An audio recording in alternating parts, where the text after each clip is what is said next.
장대장TV 시청자 여러분 안녕하십니까? 장대장입니다. 자, 우리가 정부에서 발표하는 각종 대책과 정책을 잘 이해를 하고 분석을 해서 예측을 할 수 있어야 된다는 얘기를 제가 누차 말씀을 드렸습니다.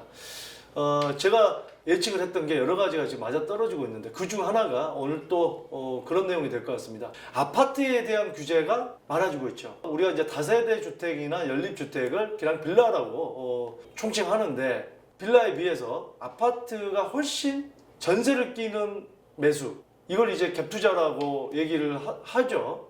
우리는 갭 매수라고 하고 정부에서는 갭 투자라고 하고, 이게 양이 많다 보니까 아파트에 대한 규제를 해야겠다.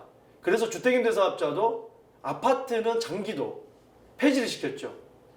또 거기에 더불어서 아파트를 대출받을 때 까다롭게 합니다. 전세대출을 해소한다거나, 제가 한번 말씀을 드렸죠. 그래서 이제는 다세대 주택이나 이런 빌라에 투자자들이 많이 몰릴 것이다. 뭐든지 그렇습니다.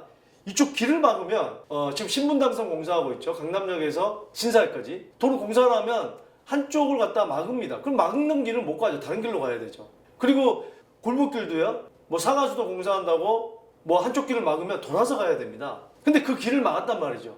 아파트에 대한 길을 막으니까 돌아서 어디로 갔습니까? 이런 빌라로 갔습니다. 자, 어떤 정책이었는지 한번 보도록 하겠습니다. 자, 먼저 2019년 작년 12월 16일 날 12.16 대책에서 먼저 나왔던 내용은요. 자, 사적 보증의 전세대출 보증 규제를 공적 보증 수준으로 강화한다. 그때 당시의 현행은요. 전세대출 차주가 전세대출을 빌린 사람이 시가 9억 원 초과 주택 구입 보유 시 전세대출에 대한 공적 보증은 제한되나 사적 대출, 그러니까 서울보증보험에 대해서는 제한되지 않았다. 자, 여기서는 9억 원 초과 주택으로 나옵니다. 아파트가 아니고 주택으로 나오고요. 그때 당시 개선했던 게 이제 서울보증보험도 시가 9억 원 초과 주택 구입 보유에 대해서 차주에 대한 전세대출 보증 제한을 할 수 있다.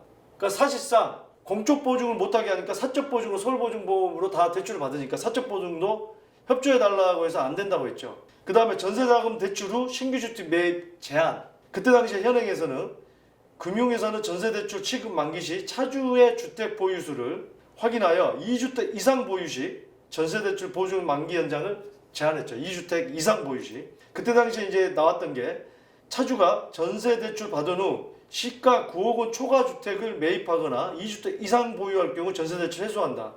시가 9억 원 초과 주택을 매입하면 전세대출 해소합니다.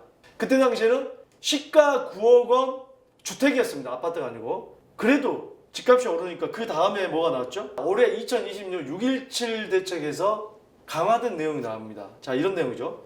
갭투자 방지를 위한 전세자금 대출 보증 이용 제한 강화. 그때 당시 현행에 시가 9억 원 초과 주택 보유자에 대한 전세대출 보증 제한하고 전세대출을 받은 후 9억 원 초과 주택 구입 시 대출 즉시 개수. 다주택자에 대해서도 전세대출 보증이 제한된다. 그러니까 9억 원 초과 주택을 구입하면 전세대출을 즉시 해소하는데, 자, 여기서 개선된 내용이 나오죠. 투기지역, 투기과열지구 내 시가 3억 원 초과 아파트를 신규 구입하는 경우도 전세대출 보증 제한 대상에 추가. 전세대출을 받은 후 투기지역, 투기과열지구, 조정 대상 지역은 아닙니다. 내 3억 원 초과 아파트 구입을 하는 경우 전세대출을 즉시 해소한다. 자, 쉽게 얘기해서 이 서울 지역에 3억 원 초과 아파트를 구입하면 기존의 전세대출 해소한다는 거죠. 그렇기 때문에 우리가 여러 군데 전세대출 가지고 또 다른 데 투자하고 아파트는 안 되는데, 그럼 전세대출 받아서 투기지역, 투기과열지구인 서울을 빌라 투자를 많이 하겠다. 9억까지는 괜찮으니까. 그래서 제가 그때 당시에 제 영상을 한번 보시면 합니다.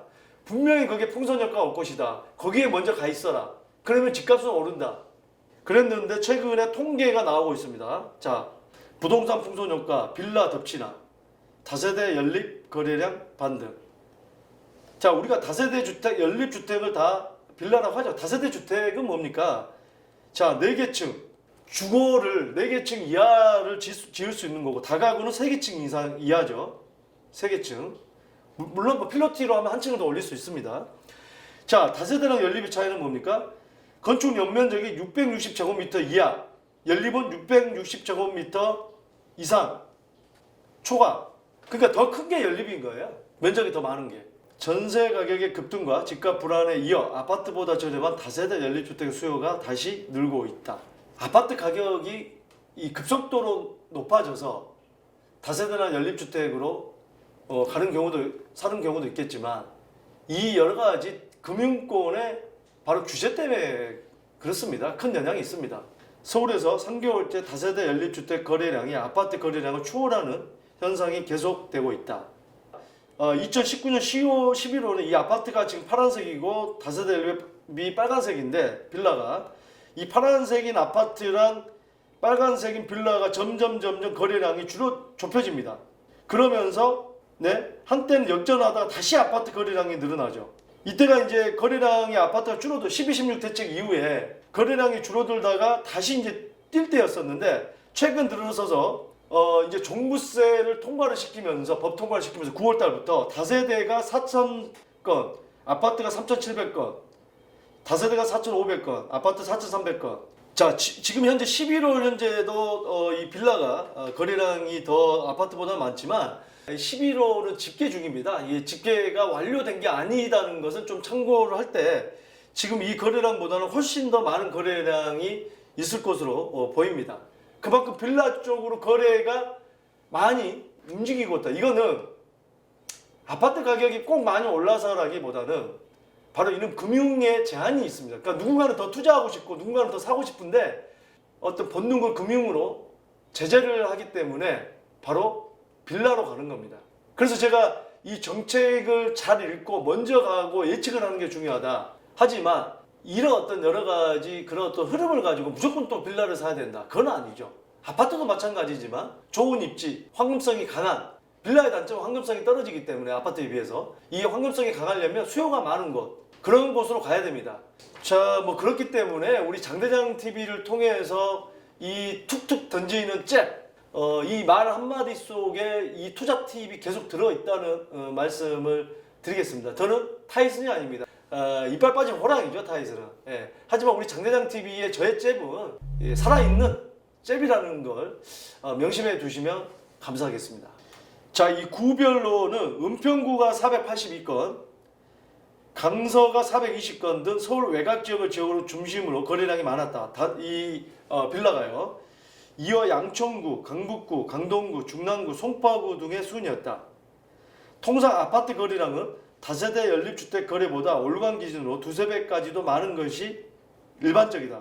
그러나 올해 들어 다세대 연립주택의 매매는 1월에서 5월 5천 건을 밑돌다가 20, 30대 패닉바잉이 거셌던 7월 7,287건으로 2008년 4월 7,600건 정도 이후 12년 3개월 만에 최고를 기록했다. 자, 여기서도 나옵니다. 정부의 부동산 규제가 아파트에 집중되면서 다세대 연립주택으로 눈을 돌린 투자 수요 때문으로 분석된다. 6.27 대책에서 정부는 규제 지역의 3억 원 이상 아파트에 대해 전세자금 대출을 제한해야 하였지만 다세대 연립주택은 적용 대상이 아니다. 여전히 전세대출 통한 갭투자가 가능한 셈이다. 720 대책에서는 주택임대사업 등록제도를 대폭 손질하면서 다세대 주택, 빌라, 원룸, 오피스텔은 세제 혜택을 그대로 유지하면서 세금 부담도 좁다.